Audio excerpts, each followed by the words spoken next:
At how to do a one-way t-test, or one sample t-test, I'm sorry, within SPSS. So SPSS, we are in the Analyze menu, and anything that's related to comparing a mean, which would be your t-test, it would also include your ANOVA, that's going to be in your Compare Means section.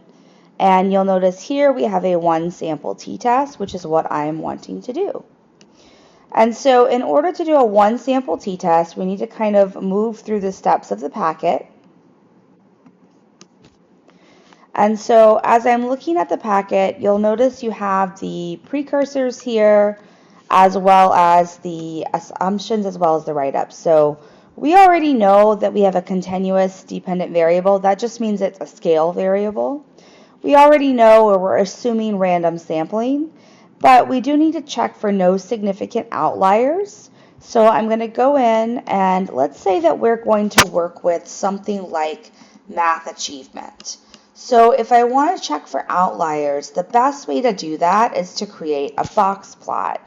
And you can reference the box plot video for a more detailed walkthrough of how to use the box plot.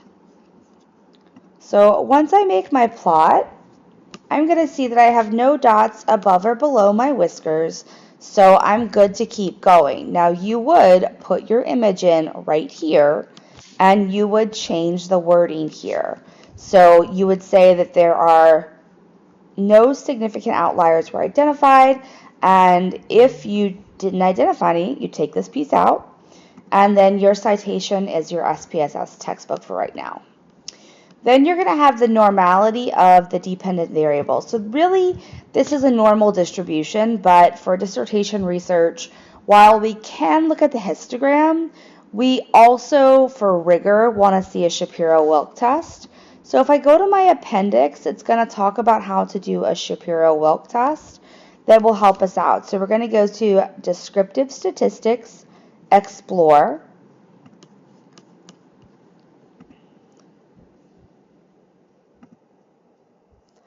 And then I'm going to follow the instructions.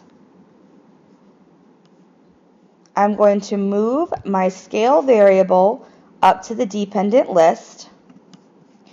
Now, because this is a one sample t-test, we actually will not have a grouping factor because we're comparing our sample to the entire population. So we're going to lack that component of information, but we are still going to go into the plots menu and make sure that we have our plots menu selected with matching up to this.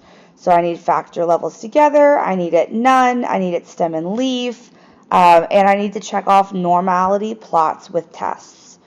So if I go into my plots, I just need to basically check this box off because I need the normality information. And so then I'm going to click continue and OK. Now this is my Shapiro-Wilk output. In order to know how to read it, you're going to have to go back up to the handout with where we were at before. So here I know that if my p-value is greater than 0.05, it does not deviate from normality, which basically is a complicated way of saying it's normal. If it's less than 0.05, it is not normal. And then I have this note. So if you happen to get something that is not normal, it's okay. You're going to just have to do an extra step later on. That's all it means. And so if I look at my Shapiro-Wilk, and if I look at my significance value, which is my p-value, it is 0.04, which is less than that 0.05, which means that my distribution is not normal. So I'm going to put in my image of this table and only this table. And then I'm going to change the wording that a p-value of 0.04, and I'm going to say that the t-test is robust enough for me to continue.